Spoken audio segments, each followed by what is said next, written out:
90 weddings a year. That is what John from Top Table Films has been consistently shooting for many years now. And this isn't a volume brand. Shooting solo, John delivers stunning, high-quality films at an incredible price point, building an absolute powerhouse of a wedding filmmaking business. In this conversation, we discuss the processes he has in place in terms of shooting, editing, and backing up to be able to achieve such a feat, and also how he's able to book so many weddings without any real marketing spend. Let's dive in. John, welcome to the podcast. How are you, mate? I'm good. It's a bit surreal, to be honest with you. When you reached out, I was a bit like, why me? Oh, really? No, wait, mate. You know you've got some interesting stuff to share with us. I don't know if you just think that the way that your business is normal, though, but I know that the kind of numbers you do is quite insane, though, isn't it? Yeah, I think when I chat to photographers, I mean, I kind of keep myself to myself, you know, Roo. Yeah. When I chat to photographers, they are blown away when. I mean, I don't say how many I do, but when they ask, they're a bit surprised by it. Yeah, right. But... So we're going to go into it. First, I want to tell you a story about how I found out about you. Okay. And so bear with me. Let's take it back. Okay. So it was, I don't know, it's probably about maybe 21, 22. I think it was just after COVID. And I was at a wedding, and one of the bridesmaids was talking to me about her wedding film. And I don't know if you have this story, but usually when the bridesmaids are chatting to me about their wedding films, it's always some horror story, usually, isn't it? I do find that. They're always telling this horrible about their wedding film. And so she started telling me about that. She had a videographer. And I was like, oh, how was it? And she was like, it was incredible. And I was like, wow, this is the first time I've heard someone say something nice. And I said, who? I always ask who it is because I'm just nosy. Yeah. And they mentioned your company. I thought, I hadn't heard of Top Table. So she showed me on her phone the film, and it blew my mind. It was so good, but it put me in a right spin because it was one of those weddings where you're struggling, and I was like, oh my god, the film I create today is going to be nowhere near as good as this film that she's showing me.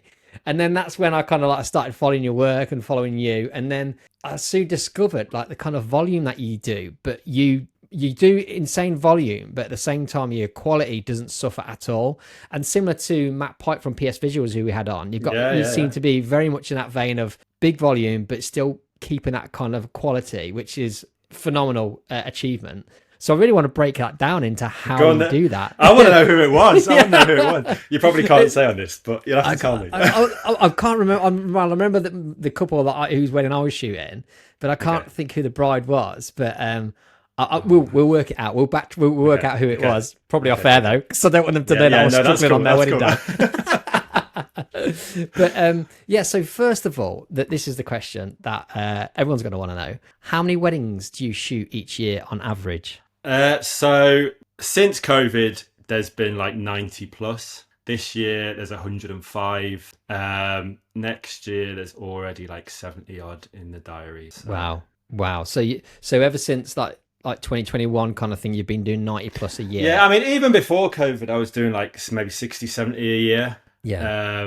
And then, it's just carried on. I don't know, I think every year it's just going to dry up. So I'm like, just keep taking them. This year's the most I've ever shot. So when you started doing kind of like those 90 numbers, was that almost unintentional originally? So when I started, I know this is another question, but when I started doing weddings, I was working full time in commercial work. So I was working Monday to Friday, doing just corporate work in Newcastle, basically. And me and my wife got engaged, and we just started going to wedding fairs. We're talking like 2012. We're talking years ago, before Instagram and stuff. So we went to a local wedding fair, and it was like, whoa, these videographers, like, we do this all day, every day. Do you know what I mean? We film events.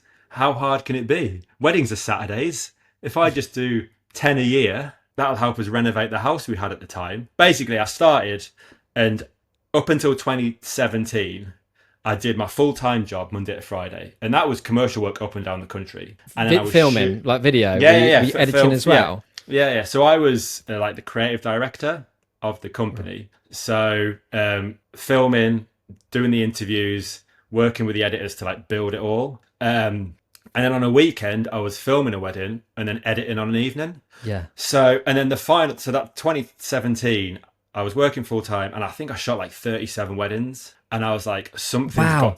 something's got to give. Yeah. Like, I was working till 11 o'clock every night, doing the day job, working on a Saturday, and it was just like, I need to take the plunge here. And it was like, it took you 37 weddings to realise. yeah, and it was just so. I spoke to my wife, and we're just like, right, let's do it. Let's just do it. Now's the time. And I was like, well, if I can do 37 and work full time, I can just keep taking the booking. Yeah. And then I don't remember what it was in 2018, but it was like 80 odd. And then the accountant was like, do you know what VAT is? And I was like, not really. Never really paid attention. Well, you're about to find out. Yeah, and then I was like, oh, and I was doing the maths, and I was like, this is like bad. Yeah, like, and it was suddenly just like, you've got to take a 20% hit, haven't yeah, you? like, If you're going over, if you're going to that threshold. And because I'd only just gone full time, like basically every single wedding was pocket money. Yeah. So it was just like, it was fantastic. Do you know what I mean? But all of a sudden it was like, oh, it's not pocket money now. This is like we've got to live off this. And then so my prices weren't stupid at all. They were still pretty low. And then suddenly 20% was like, this is mental. And it was like, okay, well, let's just keep going. Yeah. let's just keep going. And I don't know, I was so naive about it and so just blasé about it. And so your thought process was I'm going to take a 20% hit, so I just need to add more. If I'm going to take that hit, I need to add more and more weddings. And blaze through. Which, looking back, is like, oh, maybe that wasn't the right decision. But that's how it ended up in the situation that we're in. Wow. Okay, so there's a million questions just on those numbers, but first of all, I want to go into pricing because I feel like this is key. Because I want to know what kind of pricing you must be at to be able to be getting these kind of numbers. So what's your pricing now, and what kind of packages do you deliver? So it's changed recently. Right. So we now start from 2.5. Yeah. And go upwards. That's for like Northeast weddings. Yeah. We've been for a long time. We've been pretty much $2,000. Yeah. There or thereabouts. And what would they get for £2,000? What kind of package is that? So. There's the base. Again, they fluctuate so much, really. Like, honestly. Yeah. We all do this, don't we? We tinker with those packages. Everyone's like, why haven't you got them on my website? And I'm like, because they change so much. Like, just. So there's 3 packages. Everyone does 3 packages, right? Basic is 4 to 6 minute highlights video. Everything mashed up into one. That was all they got. That was the cheapest. That's now changed because these trailers are so blimmin' just amazing for reach and couples love them. That's now included. So it's a 4 to 5 minute film plus a trailer, like a 60-second. Yeah, and then that's delivered in 48 hours, and then ceremony and speech. Wow. I do those anyway. Yeah. I have to go through those for the 4 to 6 minute one. Yeah. So that's 2.5. So 60 to 90 seconds within 48 hours, and then you wait for 4 to 6 minutes, and then your ceremony and speeches. Just multicam edit. Yeah. And then there's that's the package. That's your basic package, is it? That's basic package, and that's still got quite a lot in it, hasn't it? Really, it's quite. Yeah. I think because I do the ceremony speeches anyway, like to create the highlights. Have to be done. I go through it all. I watch all the ceremony. I watch all the speeches. It's not massively longer to multicam it, sync the audio, tweak the audio. So yeah, it feels like they're getting something else. And the reels have just been added because they're just amazing. They're just amazing for just getting your name out there. Yeah, really. Yeah, and couples love them. Because are you sharing those reels on your Instagram or giving it to them for them to share? It depends. Sometimes I'll share them. Sometimes they just go direct to the couple. Yeah. I don't share everything. I don't know. I'm quite secretive, Roo. Yeah, you are. You really are, because I've been stalking. I'm a good stalker, and I've been stalking you for years now, and I can't find anything about you. Like I can't find people that work with you or anything. Like I've sent out my people to find out about you, man. I don't really. I'm not really in any groups. Not in any big WhatsApp groups. Like I just keep myself to myself, and so. But I'm going to find everything about you today, John.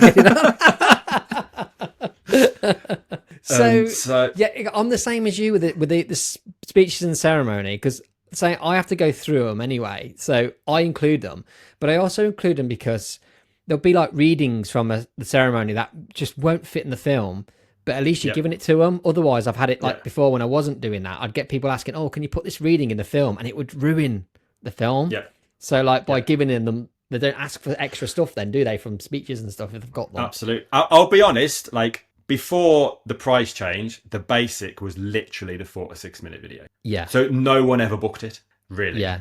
It was literally there as a cheap alternative, I guess.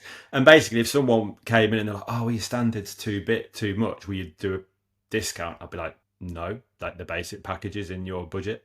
And of course, they never wanted that. Yeah. So it was a way to kind of, I don't know. It was just a cheaper price point, I guess. And it was like, it was a whole 1, 2, 3 thing. Cheaper, then middle one you want everyone to book, premium just offers everything. Price anchoring.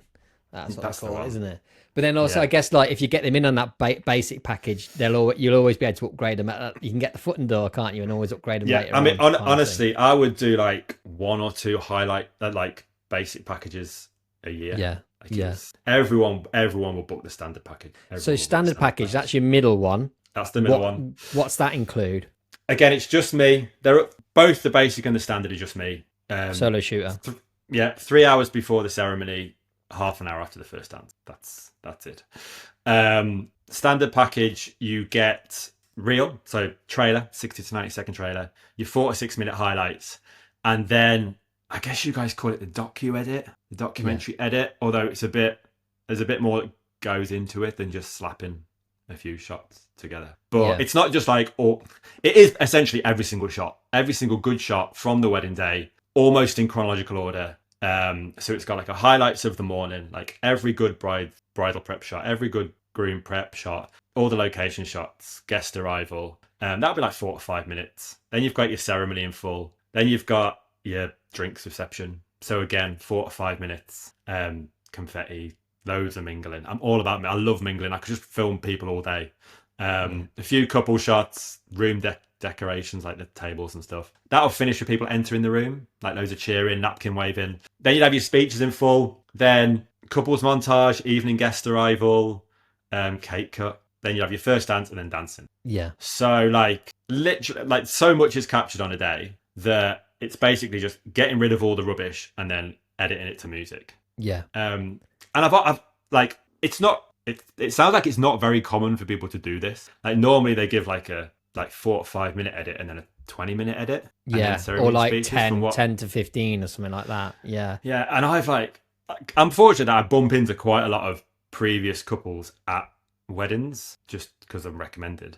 And I always ask them, I'm like, look guys, honestly, do you ever watch the longer video? Because they're like an hour and 10. And I'm like, do you actually, be honest with me, do you actually watch them? Because I want to know for myself, am I wasting my time? Like these videos take a long time to create. Obviously, I'm shooting loads of content throughout the day for these videos. And they all say like, John, we absolutely love them. Like, really? And I'm like, no, but like, really, do you actually watch them? Like, don't just say yes to please me. But they're like, no, we absolutely love it. Like just seeing everything. Yeah. Just because obviously they don't actually, all the things I'm getting, they're not seeing. Yeah. Like, do you know what I mean? If they're with their group shots for 20 minutes, I'm getting all the candids of the guests at that point. Yeah. All the stuff that they're not there to actually see on a day. Because I feel like my mindset on this is changing. Like the documentary edit, for me, I'm thinking, God, that's got to be the most important thing we can possibly do as filmmakers, especially with like content creators out there now, kind of like trying to do everything at speed. The fact that that we have a bit of more power in that we can create this more long form stuff. Yeah. As filmmakers, we're trying to make everything look better and more improved and more polished, but they're going to want to see everything warts and all, aren't they? Because it's their day. Like, it doesn't matter to them if it's not the most perfectly composed shot or whatever. They're going to want to see everything. Yeah, absolutely. And who are like, when they just book the basic package, it breaks me that literally I just delete everything. Yeah. It's like, there's so many moments that don't go into the long one because they don't go into the highlights because there just isn't a time to put them in. And it's just like, and it might not be the most beautifully composed shot or the lighting might be awful, so it wouldn't go in a highlight shot. It won't go in a highlights film. But I don't know, it would mean something to them. Like not even like a year after, but like 10 years, 20 years later, when friends move on and people pass away and stuff. Like that's when I think that's when the longer one becomes more valuable, I guess. 100%, man. Yeah, like most things after the wedding day decrease in value in terms of the sentimental value, but our films like just get more and more powerful. And what are you charging for that package? So that's 3. That's gone up to 3. Yeah. And what was it before? So at the minute, so your basic's 2.5, standard is 3. Yeah, and then the premiums. So there's another one. There's a premium which is 3.5. That's basically the same videos, but there's 2 of us. Right. Okay. Yeah. So again, you've got your 4 to 5. You got your speeches. You got your ceremony. You got that doc edit, teaser trailer, but then 2 shooters. Yeah. Nice. And again, not many people book that. I don't really push it. No. It's mainly for church weddings, or like multi-location weddings or huge weddings. Yeah. But again, like most people just go for the standard. I bet you the kind of volume you're doing, I bet it's really hard to get second shooters that consistently though, isn't it? They're not wedding video. Sorry, there's one who is a wedding videographer. And if he's not available, which we'll discuss, one of my editors is a commercial shooter. So they're freelance. So they're actually never really booked on the weekend. And to be honest, the premium package tends to be Saturday peak season. Yeah. Bigger budget weddings. Right. So editors. So that's definitely something we're going to touch on. And it's certainly something I was expecting from. If you wanted to, basically those package prices are quite fresh. So most people this year are getting the standard package for around between 2.2 and 2.4. Yeah. Okay. Yeah, because that's what I was interested in. Because when you've been hitting these like numbers, like these consistently hitting 90, for example, what would be your average package over the past few years? It would be like $2,000. About $2,000. Yeah. And that's a good price point, isn't it? To kind of, because this is what I'm finding interesting, right? Because the journey I've been on is every year increasing my prices, and it's almost like, what's the game plan here? Is the game plan that I just increase until the bookings slow down? How do you find that price point? Whereas my mind has been thinking more into the kind of volume side of things. Like, would it be better dropping prices, finding that kind of sweet spot where you can consistently book work and have like, be able to project like 2 years ahead almost, that you've got security in there, especially with how things seem to be changing in economic climate at the minute. I feel like you're clearly there. You found a real nice sweet spot where you can get good volume, but then you put things in place to be able to kind of maintain that volume as well. Things are, because we've got a little boy and stuff, like I am wanting to shoot less. Like it is tough. Like it is, the big numbers mean like there's a question. You send the questions beforehand. I don't know if people know this, but I was going through them, and Louis, my little boy, was at nursery today, and I was going through them with Cass, my wife, and I was like, "Oh, one of the questions is about like work-life balance," and she was like, "Oh, I'll answer that for you." You have no work-life balance. Yeah, like it is massively in the wrong kind of swinging the wrong way right now. Massively. Which is one of the reasons the prices have gone up. Yeah. But it is, I will never be able to just do like 30 weddings. I think I would always be wanting to do like 60, 70 weddings, just because I love being busy. It will be, let's try this price. Let's see if I can get that numbers at this price. Yeah. And then try and maintain the lifestyle and the money that's coming in, but have a bit more of a life. Yeah, because I think that's the thing, is that as your prices increase, then bookings do slow to a certain point, because you kind of, I don't know, you move yourself into a different market. But I don't know if like 2 and 2.5 will make much of a difference. But I guess it's a bit more than that, isn't it? So it was more like your average was 2,200. You want your average to be more closer to 3 now, right? Yeah. So it has quite a big leap, I guess. But also, because I'm offering more in the basic, you'll probably find that is more valuable to people than it was before. Then you can put processes in place to upsell. Yeah, because you're going to be shooting. And they just don't take as long to create. there's so many questions I need to ask you. I really hope I don't mess this up. So I know people listening are going, but how? Okay, so I think because £2,000, if you're shooting like 90 at £2,000, that's incredible. To get 90 odd bookings through the door is phenomenal, and just the admin, the kind of booking. I mean, I'm like turning bookings away. Like, yeah, does that make sense? Like, I could keep taking them, but it just gets to a point where it's like I physically like cannot do this anymore. So right. So that's what I want to know. Where are you getting these bookings from? How do you get your work? Are you doing paid ads? Is there no, don't add. I think I've done like 50 quid on Instagram this year. I did like a wedding in Italy, and I was like, oh, that's quite nice. Do I want to shoot more destinations? Oh, I just put 50 quid in and see what happens. Yeah. What did happen? A couple of inquiries, but I was already booked. so yeah. So there's no real paid advertising at all. It's all word of mouth. Photographers are massive. Really? Me. Like the referrals from photographers are insane. And couples. So couples, word of mouth, and then Instagram. Right, okay. Sorry, couples, photographers, and Instagram. Couples, photographers, and Instagram. Okay, so the photographer's point of view. I guess I want to rewind this right back to because you started hitting big numbers early doors, and that's not unheard of because when we first start out, we're quite cheap, aren't we? So it's just a case of people find out about you if you're decent, because it's not like you've come in there blind either. You were a proper filmmaker. That's what your job was. Your beforehand. So you've hit the ground running in terms of standard, I imagine, but then your price has probably been reasonable. So then the bookings come in. Like I was doing weddings for like 350 quid to begin with. And I was having to rent kit. So I was like, mate, I was literally doing it just to build a name. Like Cass, my wife, said to me at the start, she was like, what do you want to lose? Like, what are you prepared to lose to give it a go? Yeah. And we were like, okay, well, I mean, we're talking like 2012. So we were like, okay, let's put £2,000. Let's be prepared to lose £2,000. Yeah. So we got in a couple of wedding fairs, did a couple of weddings for free and just hired a couple of cameras. And then started basically doing weddings where we weren't losing any money, but we weren't making any money. Yeah. But we were both getting a full-time wage. Like we were just giving it a go to see if A, I liked it, and B, if people liked what I did. And then we started going up, and then I was buying kit and stuff. So you invested £2,000 to get the business off the ground, and was that including? It was just like putting a website together and stuff like that.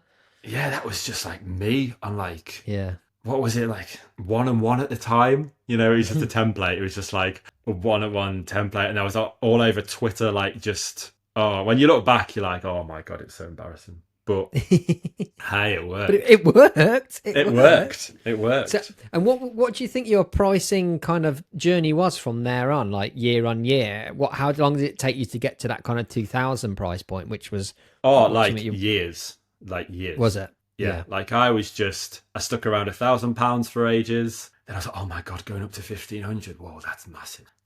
Okay, I'll try it. Yeah. And then tried it, fine. Went up to like 1,800. Okay, then I went up to £2,000. Then I've stayed around the 2 to 2,200, gone up to 2,400, like for a long time. Yeah. But like sometimes I'll go up and down, like depending on what mood I'm in. Do you know what I mean? Where it is, how close it is, what work I've got around there. Like literally recently, there's been a jump where it's like, right, next year don't need any more. 2027, we can survive. Now's the time to do it. Now's the time to give it till Christmas and see what happens. Yeah, that's the beauty of having like the kind of numbers that you've already got confirmed for next year. Is you can put those prices up and see, can't you? You can experiment and see if people bite, and I know they will. I mean, they already. I mean, they already have. Luckily. So I guess the question is as well. Then, what's the kind of like? Where is your work base? Is it all quite local to you, or are you all up and down the country? It has been local. Like there's been the odd one that's been further away. There's been the odd destination one, but it's predominantly within like a 70-80 mile radius. So you've got like Northumberland, Yorkshire, the Lakes. That's been predominantly where I operate. But thanks to Instagram over the past few years, I have been going like further. Do you North want Scotland. that, or do you prefer to be kind of more local? Or I don't mind. Like, I think it's changing. Like, yeah, I love coming home and getting in my own bed on a night. I love Yeah. knowing that it's all backed up on the hard drives. I've got my little station for backing everything up. Because it is literally back to back to back weddings, like there needs to be a process in place. yeah, So if I'm going from hotel to hotel, or like it's more stress. There's more Yeah. things that can go wrong. So yeah, I think doing these numbers, being close to home for most of them, well, I say that, but being like within like an hour and a half, 2 hours from home makes a difference. I think Yeah. if you add in like 4 hours in one direction, 4 hours in the other, it's just getting. There's been a few of those this year, but yeah. It's not Yeah, something you want it's- a lot of, is it? no, no, because yeah, I mean that means that's 8 hours driving in one day, let alone the 12-hour wedding day, and then it really starts to take its toll.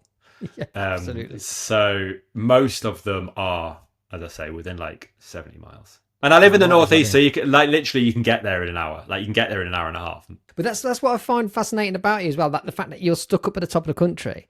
Like for say Matt, for example, PS Visuals, who does a lot of big volume, he's in the middle of the country like me, so we can get everywhere within like 2 hours pretty much. But it's really interesting that you've managed to achieve it kind of stuck at the top where you kind of But not there many are options. there are hundreds of wedding venues.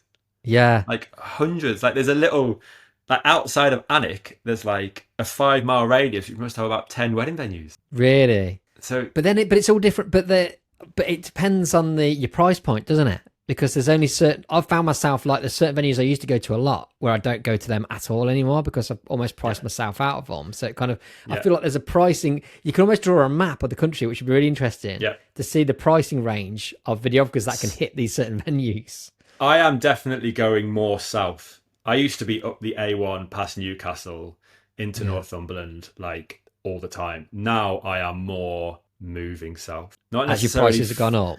Yeah, so not necessarily further, just in the other direction. Yeah. Right.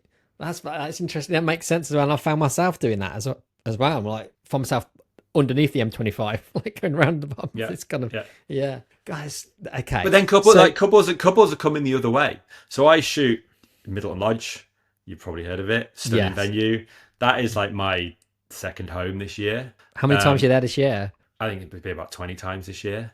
Wow. Like, are you like a recommended supplier there? Yes. It's a massive, massive help. But I'm 30 minutes from there. I don't even have to go on the motorway to get there. Yeah. So, and a lot of my couples that get married there live in Essex, or they live over in Manchester.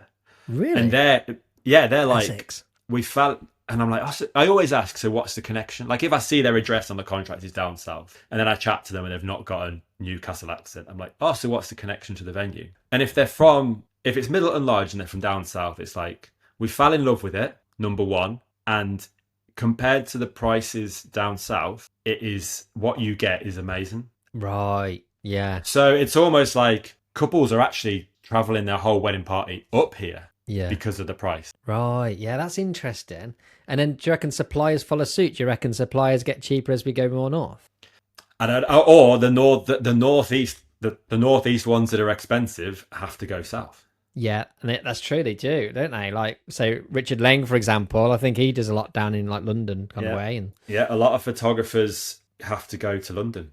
It's how you're getting these bookings is the most interesting. So photographers are a big one. Are you doing anything to kind of nurture that kind of relationship? Are you specifically trying to strike up a relationship with it? And other than being, just being a nice person because that's what you want to be anyway. But is there anything kind of tactical? Not really. Honestly, it's so manic just trying to keep on top of the backlog of weddings that like trying to kind of go for drinks with people or meet with people, or like if I have a spare hour, it's going to be spent with Cass and Louis. Does that make sense? Yeah, absolutely. So there's not the time to do it. So I mean, I would love to, but I don't know. But is there anything you're doing on the wedding day itself? I guess I've never worked with another videographer, so I have no idea what another videographer, how they operate. But I like to get involved in the couple shoot. Like, I don't just shoot over the photographer's shoulder. Like, I want to work with them and kind of like just work as a team. First of all, I think it makes it less awkward for the couple if you're both kind of getting excited by the shots and the light and you're bouncing off each other. And if you two work together and bring energy and have a vibe, that makes the couple less awkward. Yeah. So a lot of photographers who I work with for the first time or have only worked with a couple of times, they always say, oh, John, I love how you get stuck in. I love how you don't just expect me to do it. And I'm like, well, doesn't everyone do that? Yeah. And they're like, because I've worked with photographers where it's the opposite, because I like to get stuck in. I think sometimes they're like, oh, you're stepping on my toes. Do you ever get that?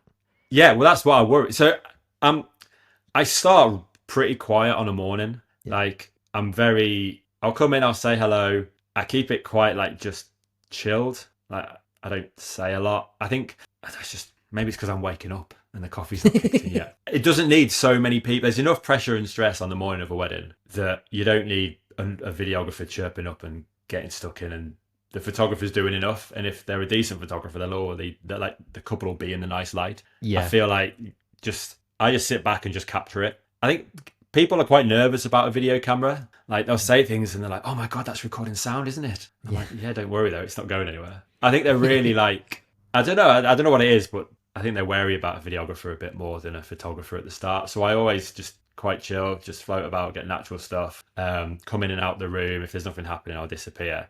But then as the day goes, I'll get more and more involved. So then when the light is amazing and when I really need the couple to like do stuff and be engaged in, and like, that's when I've kind of built it up that they trust me and et cetera, and that's when I'll really kind of like be a bit more energetic and fun. Yeah. Push it a bit more, I guess, just so you get the gorgeous shots in the gorgeous light. Like, I don't want them to be burnt out when, like, in the afternoon, for example, in the middle of summer when the light's crap. Like, yeah. So I'll just build throughout the day to then end, like, I guess, peak at the time when the light's best. Yeah. When you really need the best shots and you get the best. Yeah, and that seems to be when the photographers are starting to flag, because they've had to do the group. They've had to do the group shots.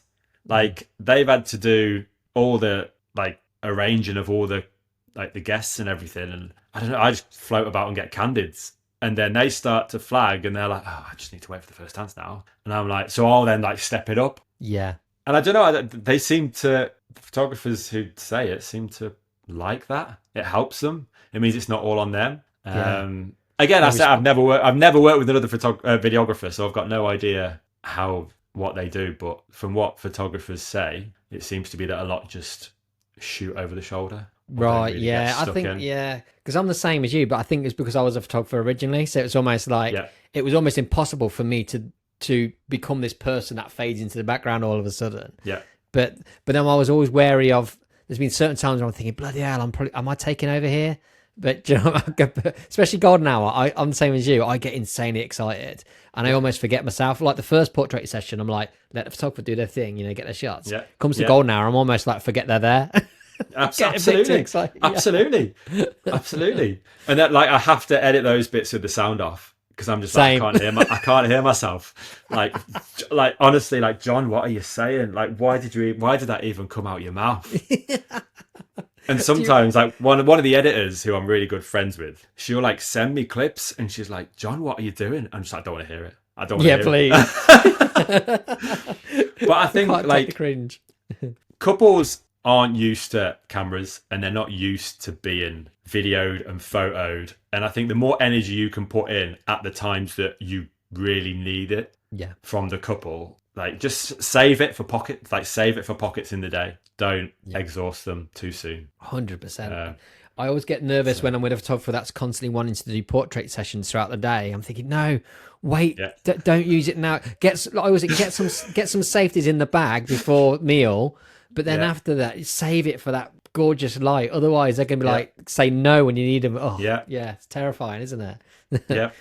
You're on the same page with me on that. Totally. I'm like, in the summer, I'm like, oh, guys, just do what you want till 6 o'clock. Like, honestly, just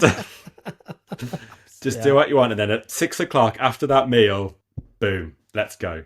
It's happening. So continuing on the kind of like your relationship. Sorry, we're jumping all over the place. Sorry. It's me, it's because there's so many questions I want to ask you. And because there must be so many things that you're doing that are kind of to get the kind of numbers that you're booking, let alone the amount of inquiries you must be getting, is some feat. But there must be a series of things that you're doing. So wow, to make that happen. I mean, first of all, obviously your work is beautiful, so that's the main thing. But then it's not just a case of having good work, is it? Because there's loads of videographers out there with great work, but then they're perhaps struggling for bookings. So you must have everything just working perfectly. And I'm trying to really work out what it is, and I feel like you don't know yourself. I don't know. But I'm gonna try and break it down. Like people are like, "Oh, so what do you do with your SEO?" And I'm like, "SE what?" Like, SEO? Like, how much do you spend on Instagram ads? I'm like, I don't know. Yeah, I can't answer it. But it's also, I think, if you're doing a lot of weddings, you're meeting a lot of people, you're meeting a lot of suppliers, you've got lots of content to put out there. It can become in this kind of cycle, can't it? But I've had a friend of mine who he really pushed into the luxury market. He's in the luxury market now, charging quite a lot of money. He's only then shooting like 15 weddings a year. He's only got 15 opportunities each year to meet other suppliers, to have 15 weddings of content to put out there. Yep. And he's found that they're not getting this kind of like cycle of the work coming through. It's a lot harder, you've got to hunt for those people. Where I guess if you're shooting 90 weddings a year, it almost takes care of itself. The marketing is you being out there shooting, isn't it? Weddings lead to weddings. Yeah. There was 2 days last year, back-to-back weddings in August last year. The first one had 5 of my previous brides there. The next day, 4 of my previous brides were there, like different brides. Yeah. And it was just like that, like it speaks for itself. Like the best advert is them seeing you on the day. Yeah. And then seeing the films after. So couples referrals is huge as well then, like kind of, yeah. Yeah, and I guess because like I don't share every wedding, like not by any means, but I'm still regularly posting, whether it's trailers every week, highlights videos every week. Like I'm not having to produce these reels like additional to find like videos for socials. Like there's literally a queue of just like, because I'm shooting so much, that people are like, oh, so what's your approach to Instagram? Like I like schedule all these things, and I'm like, I just post a video when the couple have seen it and like it.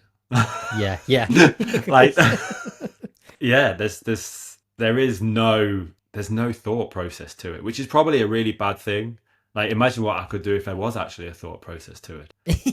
I don't think you need to book any more though, mate. There isn't the mental capacity to do it. Yeah. Like literally there's just not the mental capacity to think about marketing, and it's kind of a skill, like a job in itself, isn't it? Yeah. I just don't have the time. So it's literally, it's just a case of you're out there, you're at weddings, you're working with lots of photographers, they're recommending you. Your couples are loving their work, they're recommending you. Venues are recommending me. Venues are recommending you. How many venues do you think you're on the recommended supplier list for? 7 or 8. Probably. Yeah, okay, because that's huge, isn't it? I think we're breaking it down. I think being at weddings is giving you weddings, isn't it? That's what it is. Yeah, like it's giving you the content. Like it gives you everything. It makes you look busy. Although sometimes, like honestly, sometimes I won't post where I am so I don't look too busy.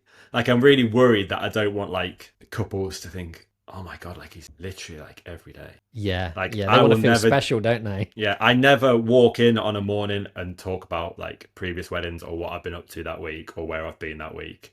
Like it's all just their day. Do you know what I mean? I think like they know, they're not stupid. They know I do big numbers, but like I just don't want to hear it. Yeah, it's like I'm not going to walk in and be like, oh wow, Jesus, I had a 4-hour drive home last night. I've only had 3 hours sleep, but let's go. Do you know what I mean? I just they don't need to know it. Like I just it's they know I do a lot, but I don't make a thing of it. So let's go into then how on earth you're actually doing it, because I understand photographers shooting volume, because the editing process, I mean, isn't that brutal? Our editing is brutal, isn't it? So okay, how do I start with this? So let's take, for example, one wedding. You've shot a wedding. What's the process post-wedding? Because you're going to be putting out a teaser within 24 hours or whatever it was. Hours, yeah. 48 hours. But I can't even imagine how you're managing that, because I bet you're doing at least like triples in certain situations and things like that. So what's your process post-wedding, like, for example? So it starts during the wedding. So after the speeches are done, if the speeches are pre-meal, all the audio gets backed up and the C camera gets backed up. Yeah. Like, I don't need those again. So that all gets backed up. As soon as the first dance is done, the B cam gets backed up. I only need one camera after the first dance. Whilst I'm packing away, the third camera gets backed up. So I'm leaving with everything already backed up. What if the speeches are after the meal though? Then I'll just or in between courses? I'll just do the audio when I can while I do the B cam after the first dance. So I'll just like, when the dance was quiet, I'll just run in and back up the audio. Right, so you have it set up somewhere in the venue where you can just I'll just have my laptop dump with all my kit, Yeah. and then I'll just plug it in, run away again, nip back when there's no dancing happening, and just Yeah. So when I leave, everything is on a hard drive in my pocket. Right. So if I'm far away, and I call into a service station, I always take the hard drive with me. Yeah. So then I know, okay, well, if my car gets nicked, I've still got that wedding on me. I know it's a little thing, but it's just like, mate, you're just as paranoid as me. I do the exact same thing. So and memory cards in two separate places, and so it's already backed up before I leave. As soon as I get home, it backs up again onto a hard drive, and while it's backing up, I'll be working and grabbing the shots already for the reel. Right. Like it's fresh in my head. Yeah. It's like, okay, sunset was amazing, dad reveal was amazing, confetti was lush. Oh, they did the champagne tower. Oh, that woman did that crazy dance. Like, do you know what I mean? There's already like 10, 15 shots that I already know are bangers. Yeah. So just drag them and then go to bed. So are you using what editing software are you using? It's Premiere. Premiere. So are you dragging them into Premiere, these clips, or are you just dragging them into it all gets loaded in. It all gets loaded in and checked. And then as I'm checking it, I'll grab them and put them on a timeline. Are you doing this without fail on the night of every wedding? Pretty much.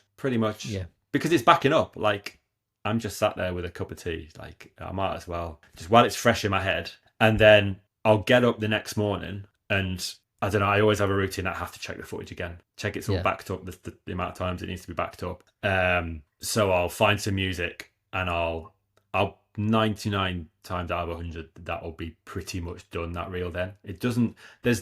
I see some of these reels on Instagram and I'm like, God, that's amazing. Like, that must have taken ages. Like, I'm not doing that. Like, this is literally, it's all about speed. It's not the best 3 couple shots. It's 3 nice couple shots. Yeah. Do you know what I mean? It's not, oh, that's the best 2 seconds of confetti. That's a nice 2 seconds of confetti. Does that make sense? Chronological order as well. Yeah. No, I chop it up. I just chop it up. Yeah. Again, so it's just for interest. It's for wow and for interest. Yeah. And it's all about the speed. It's all about is it always going to be 60 seconds? 60 to 90 seconds. And is it portrait, like a reel? Oh, I've been playing around with this so much. Have you? So last year, when Instagram started doing the reels, I was doing it portrait and I was putting in like 3 16:9 ones. Yeah. And it looks like, so I'd do like a couple, like just one shot, and then I go to a 3, and then I go to a couple of 1 shots, and then I go to a 3. And it would be like, they looked unreal. The time they took was, because obviously you needed 3 shots that worked together. Yeah. For 2 seconds. And it was just like, the amount of people that are now booking reels, that's unsustainable. Yeah. It's just, I cannot do that. So then I was like, okay, I'll flip it. I'll make people flip their phone. I'll just use wow shots. One, like, single shots, wow shots. And because I don't want to crop it, because I'm spending too much time on a Wednesday worrying about a bloody crop for a phone, I just won't worry about that anymore. And I'll just make people flip their phone, because then the shot looks amazing and it looks how it should look. And I was like, oh, I don't really like the look of them to flip their phone. So then I've changed it again. So now it's like 4:3. Yeah. I think that's the best way, because you can scroll and see it, but it's not too small. Yeah. And then, but it's easier from an editing point of view to make our shots look good in that format, isn't it? You're just taking the sides off, where we don't often put anything in the sides anyway, right? Really, no. Not much. Yeah. So they're now 4:3.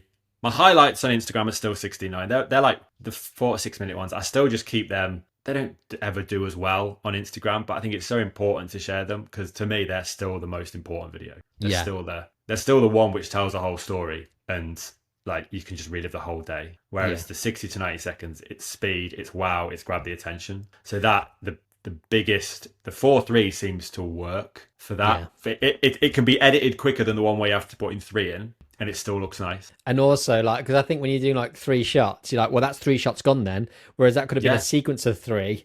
It's like, I find like when I was doing my reels, all the footage from my 3 to 5 minute films could be shown in a 60-second reel because you're showing so many at a time, right? Yeah, absolutely. So in the morning of the morning after you're trying to get that reel put together, how do you do your music selection? Just Musicbed. Yeah. So you're not using, like, quite often people these days are using kind of popular tracks or the embedded Instagram songs or whatever. I've used it a couple of times. I've used like famous songs, just because it's worked on the day and I've remembered.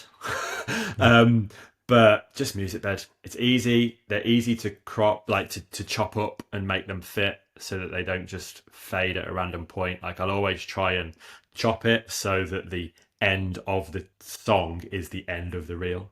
I don't just fade it out. Do you know what I mean? I always like to make it so it starts and ends as the song starts and ends. So how long do you think this is taking you then to make a reel from start to finish? Because like an hour. Really, but even choosing a song, because I think to do that 90 times a year would, like, they're not all getting out. reels yet. They're not all getting reels. Right, yeah.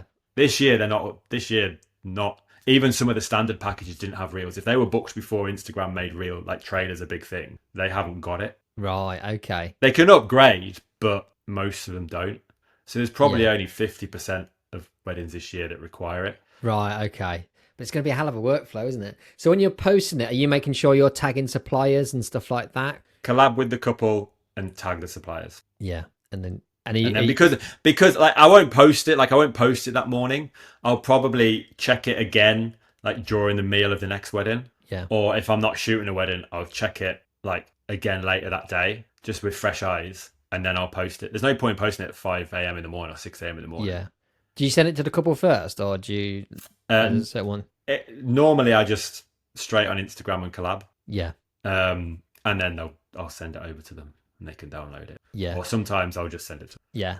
Depending on whether you're going to post it or not, because I guess you're not posting, like you said, you're not. Yeah, and some people don't want their weddings on social media. Yeah. It just gets sent to them and they can do what they want. Yeah. So yeah, because I do like this whole idea, like that way you're checking each wedding, because putting it into like Premiere and then making sure all your multicams are there, all your angles, all your audio, and all your label the audio. I skim through. I'm just like, right, okay, there's a load of shots, there's ceremony, there's a load of shots, there's speeches, there's loads of shots, there's first dance. Right, that's one camera. Same with the next camera. Then the third camera's only got ceremony and speeches on anyway. Yeah. And then the audio, it's just right, that file's sounds fine. Yep, that file done. Yeah.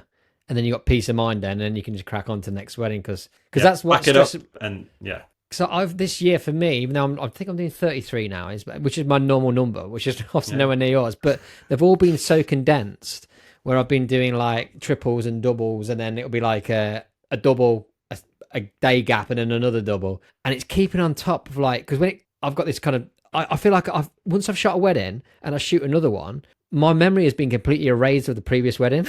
It's like I've only got a room for one wedding at a time. So it really freaks me out, the whole backing up strategy. So I really like the process that you're going through to make sure everything is there and like in place before you go on to the next one. Do you keep memory cards, or are you wiping your memory cards ready to go? Just wiping them. They stay in the camera. They never come out of the camera. It's just backed up several times and then deleted. Yeah. So when you're coming off your memory cards, where's it going? It's on your laptop, and is it? So it's just on a little SSD. Yeah. A little SSD that just sits in your pocket, and then when I get back, there's proper like Lacy RAID drives. Are they called? Yeah. Like massive, like 20 terabyte ones that it gets backed up like 3 times. One goes in a safe, and then the safe in the office, and then delete it. So then when it comes to the actual edit, when do you find the time to then edit these films, and what is your process? I mean, you hinted at it earlier that you do get some help with it. Yeah, so we currently have 3 freelance editors. We just use as and when we need them. And they so I'll do the trailer. I'll just do that like on the night or the morning after, sorry. That's like just done and gone. Like that's not really thought about again. Then the footage goes to the editors. It just gets divvied out like in order, right? That one. It's just done in order. They all average around one a week. Right. Edit. Okay. Yeah. And their job is literally cull the footage and build the long video. So the documentary edit. So multicam, do the audio syncing, do the audio like tweaks, put all the shots, do the long video, send the project to me, email the project over. So you're only sending them the ones that have booked your standard package? Yeah, then? But most or premium, but most people do. As I said, I think there's only like 3 highlight videos this year. So it's their job to basically go through all the footage and build the long one.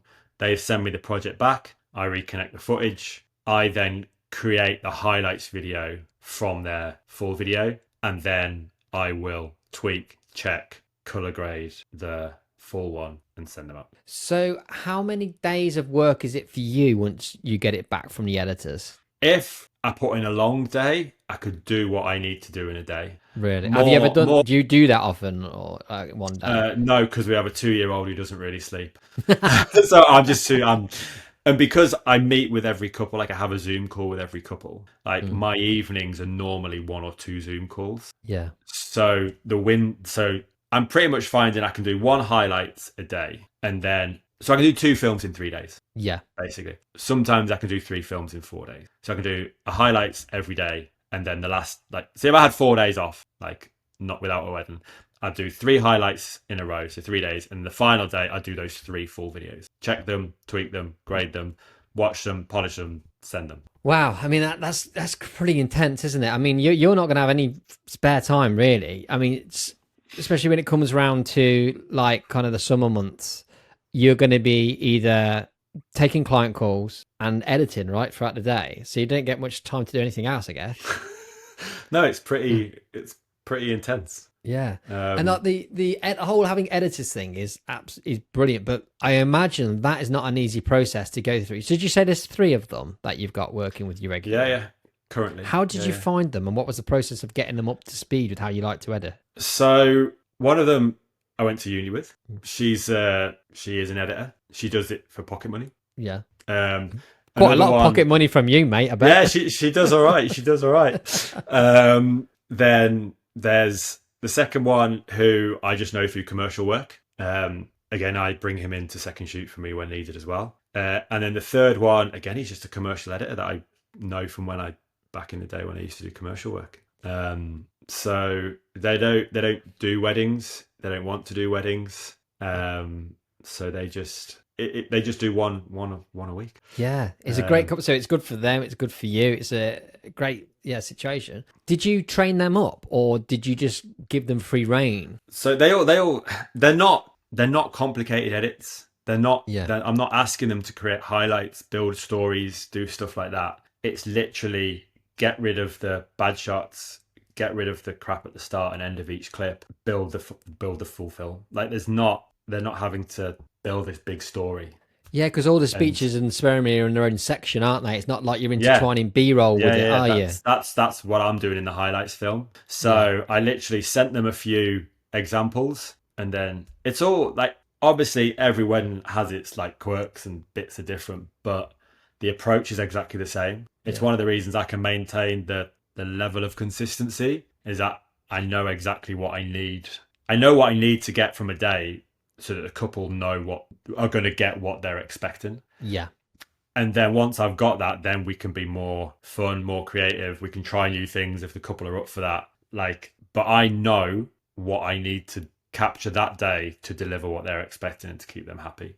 Yeah. You've got your foundation that you need to be hitting every single wedding to make sure your baselines are covered, and everything else. Then you move into bonus territory, creative territory. Yeah. Which is easier in the summer when you've got gorgeous light, you're not pushed for time and stuff. But and they just then over the few years they've been editing, I just give them feedback and a tweak here, tweak there, and it just works. How are they in control of what music's selected then?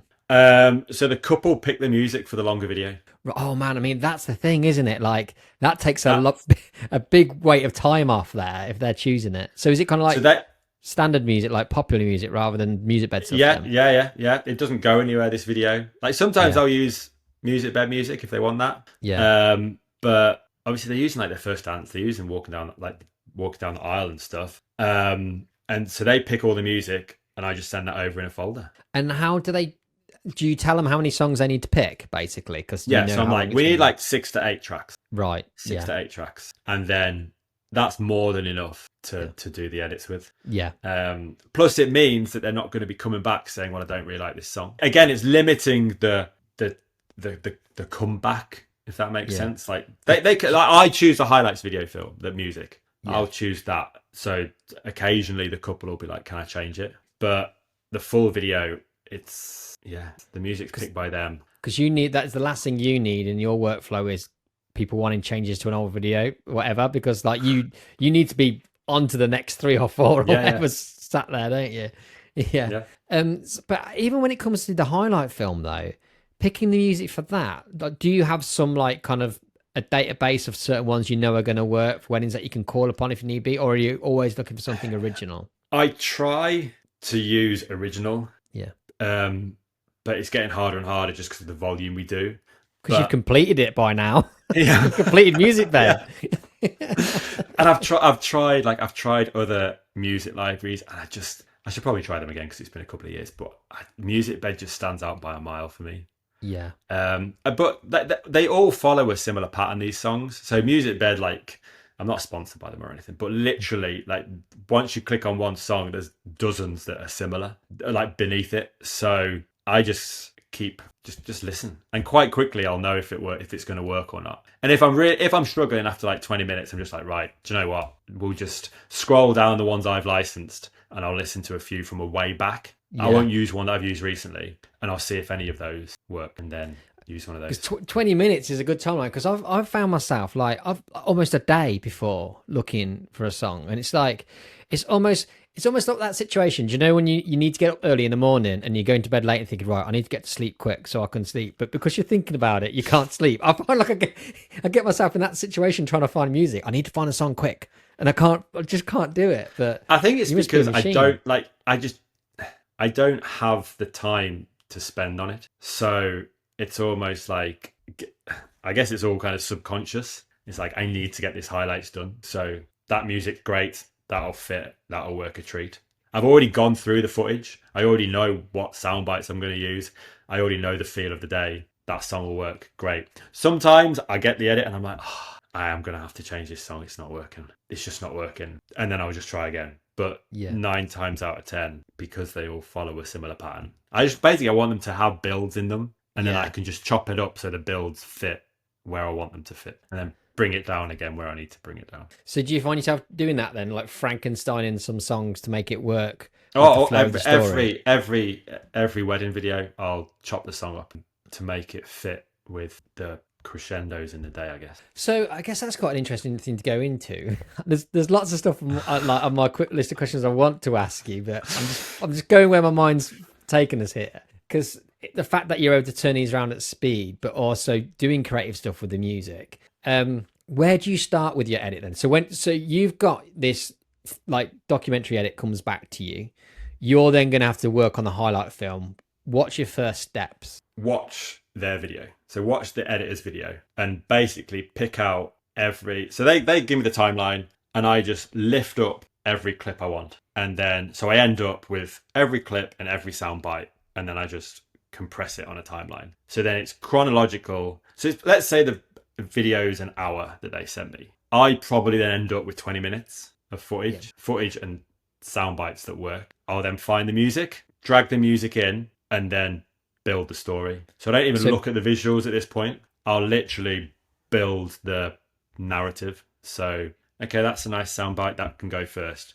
Right. Then just build it from different bits of the vowels, different bits of the speeches. If I'm really struggling, I'll throw in a reading. I try and avoid readings. I love that. That's the same as me. I'm like, oh my God, love is like a temporary madness or whatever.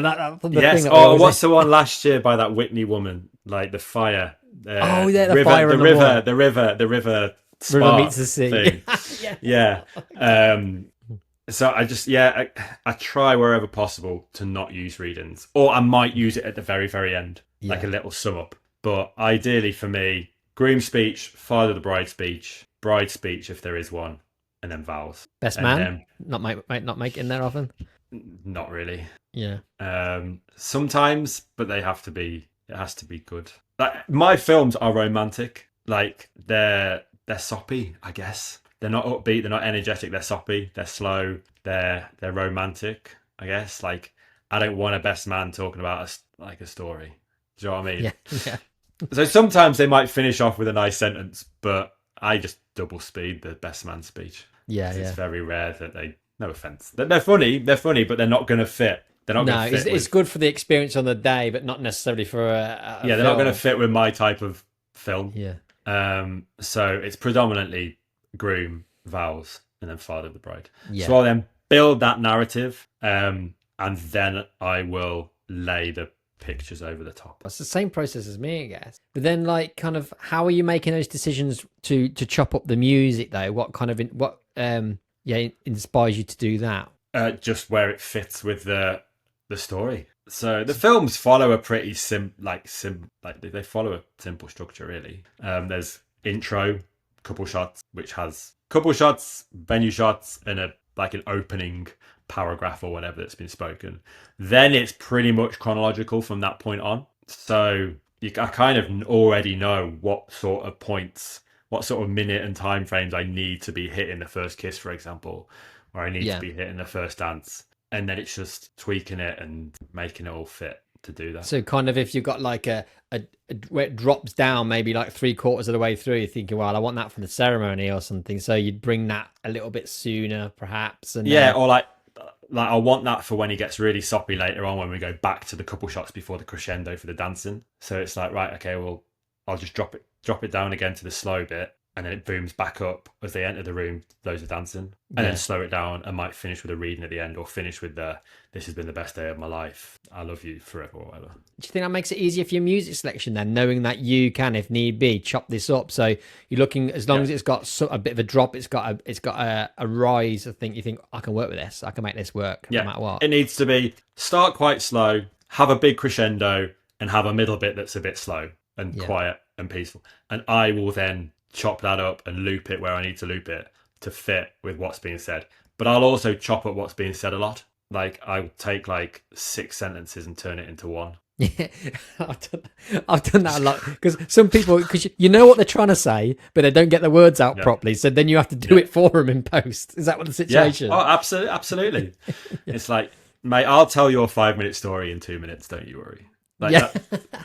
I used to edit like TV ads back in the day when I used to work in London, and that whole process was basically chopping down massive like TV shows into a 30-second ad, and it was all just about bringing the best bits and condensing it small and small and small. And I think it's exactly the same with a highlights video. It's just picking out the best bits and making it as condensed as you can, so it's interesting, telling a story but doesn't get boring. Yeah, but you can 100%. Still understand what's going on. And because that's what editing is supposed to be, isn't it? Editing is supposed to be taking things out, really, when like the basis of it. It's why I always start with the longer video. It's couples are like, oh, can I not get my highlights video sooner? I'm like, but the full film needs to be done. Like they're like I need to make you the best highlights film. All the footage and all the speeches needs to be watched properly. If I'm just skimming, I'll miss bits. Like I'll miss that little look that person gave. I'll miss the little hand grab you give to your nana because I'm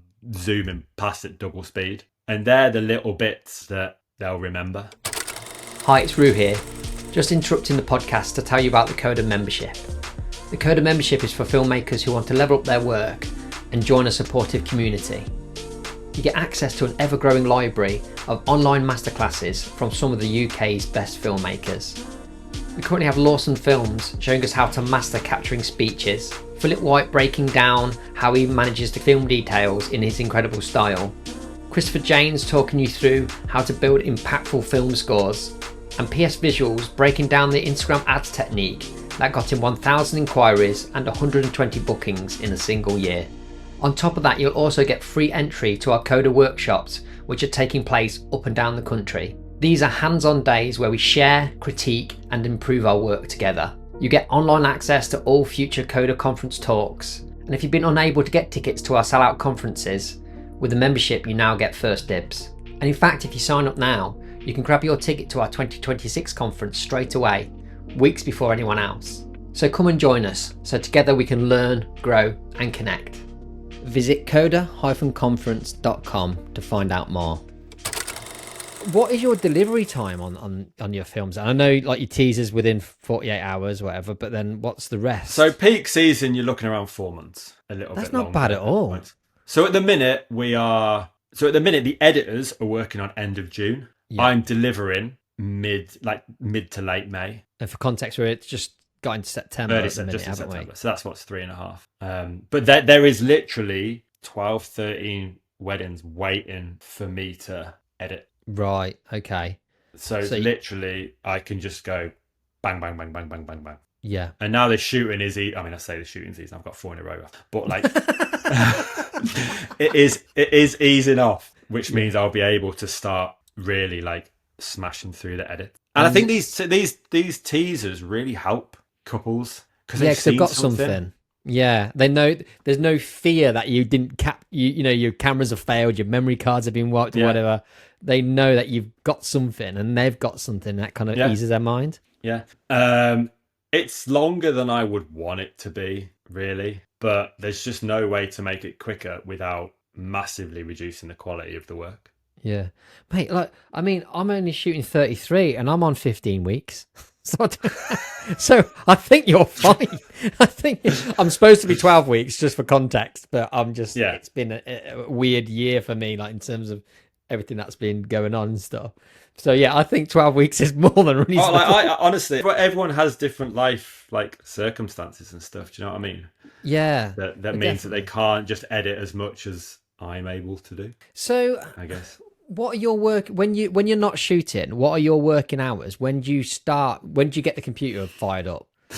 8:30 probably. Right. Yeah. And then so is your little one at nursery? 2 years old? Are they at nursery or anything? Or 3 days a week. And then I will stop like 4 o'clock. Yeah. Do tea, see Cass, see Louis, do bath time, and then normally I'll have a couple of Zoom calls. This is peak summer. A couple of Zoom calls booked in at 7 and 7:45. Like people say, "Oh, why don't you get rid of Zoom calls? Just do questionnaires." We just do questionnaires. A lot of photographers just do questionnaires. But I'm like, I think it's so important to like see the couple. I know it's just on Zoom, but I think it just breaks that barrier and it makes it so when you're walking on the morning, there's already that kind of relationship there. I mean, I can answer 90% of the questions before I've even had the call. The only real bits I need from them is who's speaking in the ceremony, who's speaking in the who's doing speeches just for microphones, and then basically if they've got any specifics like any entertainment or if they're doing like champagne towers or they want to do sparklers. But it's more just to build a relationship with them a little bit. So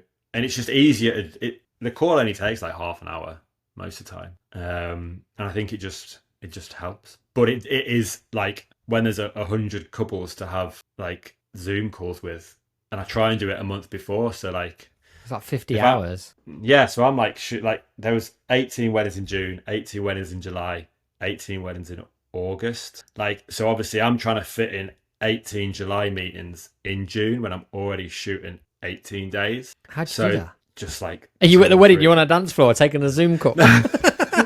It's just like. I could do a lunchtime and then I could do 2 on an evening. Do you ever have it where they just can't fit one in? You've not managed to fit them in with them? No, it's normally no. Or like if they're abroad, I could do early morning. Like I could do 7 a.m. I guess these days people are like a lot of people working from home, aren't they? So they can kind of there's always midweek in the middle of the day kind of thing. Yeah. So yeah, it's busy. It's busy. So once you've done your Zoom calls in the evening, are you then off the clock? Yeah. Off the clock.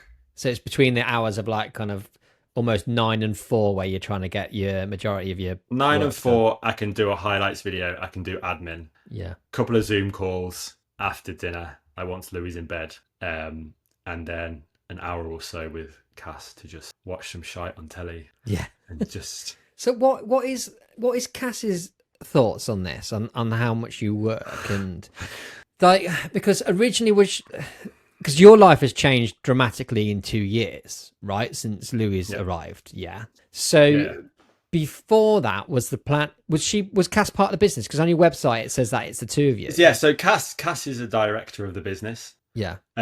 So basically in 2019, it was nuts. So busy. There was no talk of kids or anything. We were just like lush holidays, do the house up. And it was like, right, we can't, this is unsustainable. So there was 104 weddings or 5 weddings booked in for 2020. So I was like, right, Cass, do you want to come and join the team? She wasn't liking the job she was working in. I was like, and the plan was smash through 2020, and then scale back, pay the mortgage off and scale back. And just, as I said, there was no talk of kids. There was no plans for Louis or anything. And then just scale back. We worked really hard for 3 or 4 years doing insane numbers. And we're like, right, 2020, we're going to shoot all these weddings, scale back, and then just live a life of fun, be mortgage free at the age of 35, and just, whether that was ever going to happen, but that was the plan. So Cass came on board as a director at that point. And then obviously COVID hit, which was just nuts. I don't want to bring up COVID again, but it was just it cost us an absolute fortune. Because you're a limited company, so which basically meant you got nothing in terms of support. We were getting we're basically dividends mostly. Most of our wage is dividends. So I think we were getting 400 or 500 quid a month because that's what we were actually, the percentage that we were paying ourselves or whatever. Yeah. So all this money we had saved up, all this money that we were going to make in 2020 to pay the mortgage off, just vanished. We were fortunate that we had the money to live, and Cass got a job and stuff. But that plan just went. And then obviously, I think from when it all picked back up again, what was it, 2021? It all got back that July. Yeah. Was it 2021? Just about dribs and drabs. Yeah. Yeah. We shot 88 weddings in 6 months. Yeah. So when you say was Cass going out and shooting with you? Oh no, sorry. So no, I just say the business.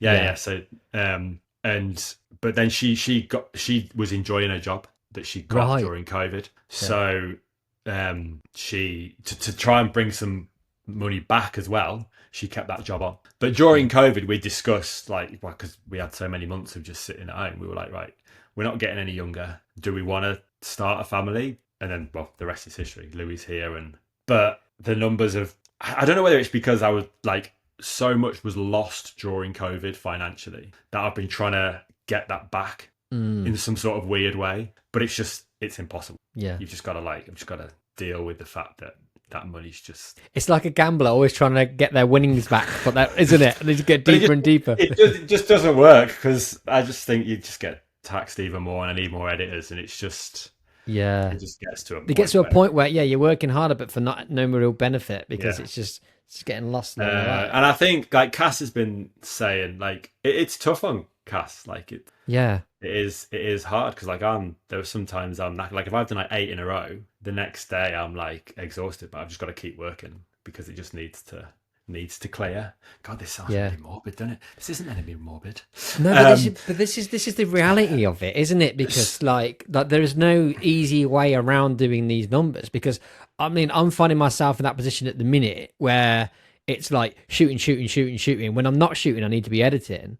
But you're a more extreme version of that. So it's when do you get to see your family? Not much, not as much as I'd like.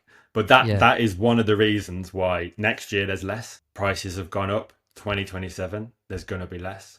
As I say, I'm not going to be one of those people that can just do 30 a year. I think I'd forget how to use a camera if I only did the thing that makes me able to deliver the level and consistency is because I keep doing it.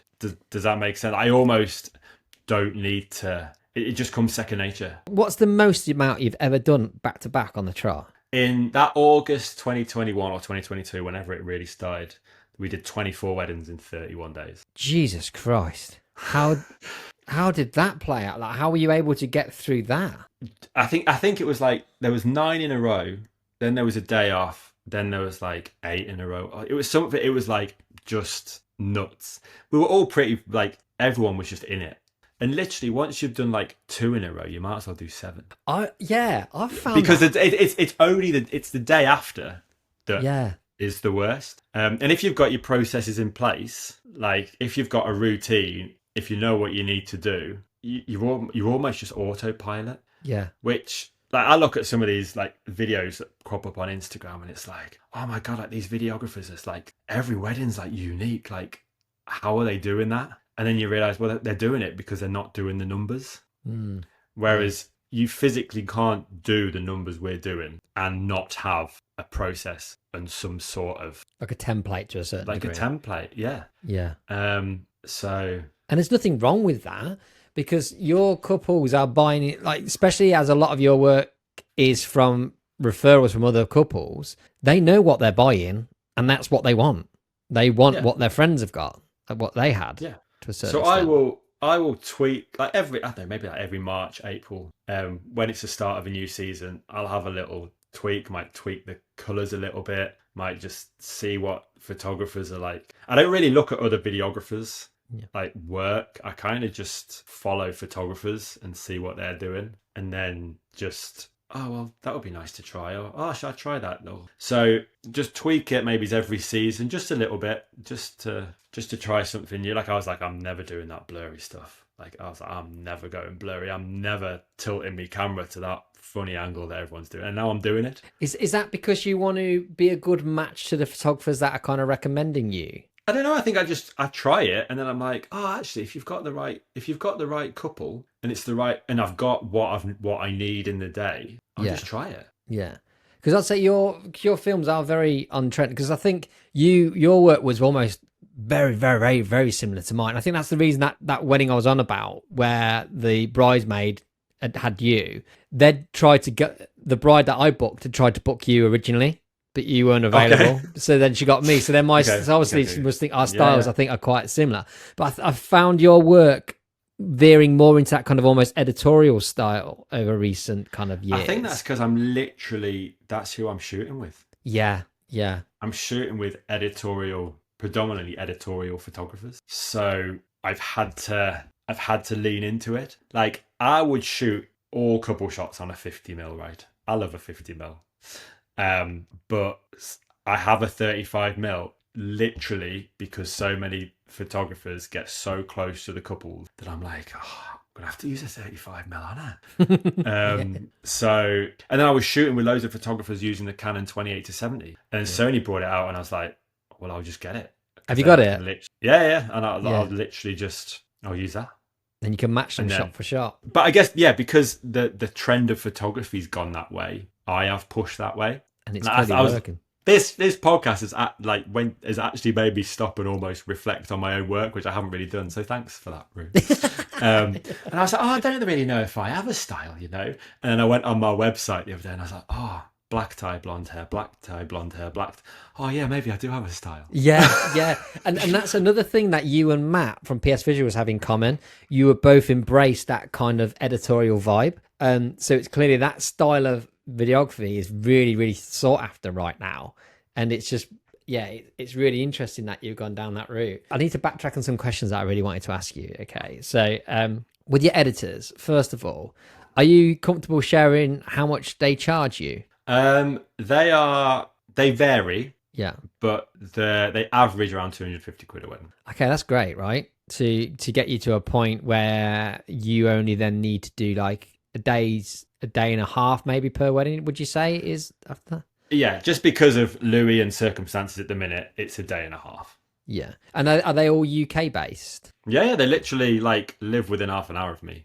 So do you go and drop off hard drives too, or more do you have like a kind of system? It depends. It depends where I am. If I can drop them off. Like one my main editor, she's actually Louis' like godmother. We're really good friends. So she we see her all the time. So she can come around for a cuppa and grab a hard drive on the way out.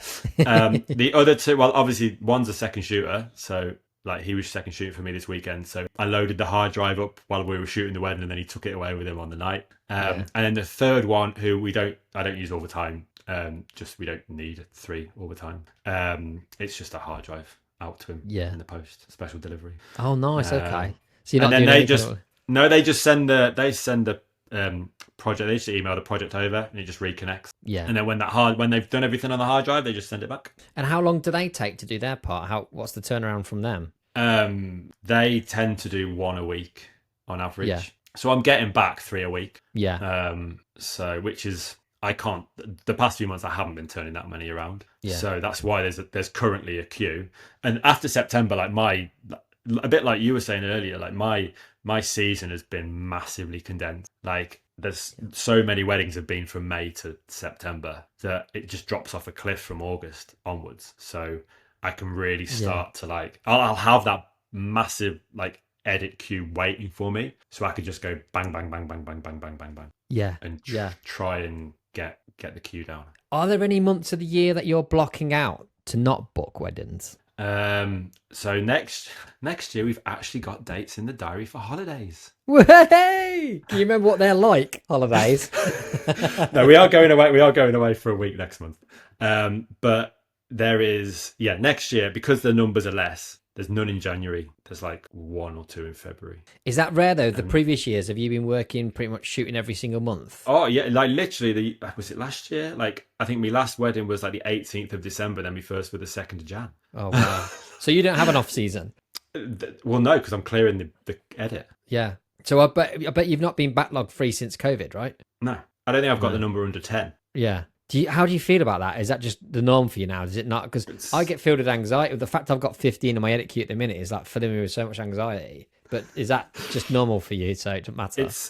I don't worry about what's in the queue. I worry about what wedding I'm delivering. Right. Yeah. It's almost, and what would cause me sleepless nights is not having a wedding. Yeah.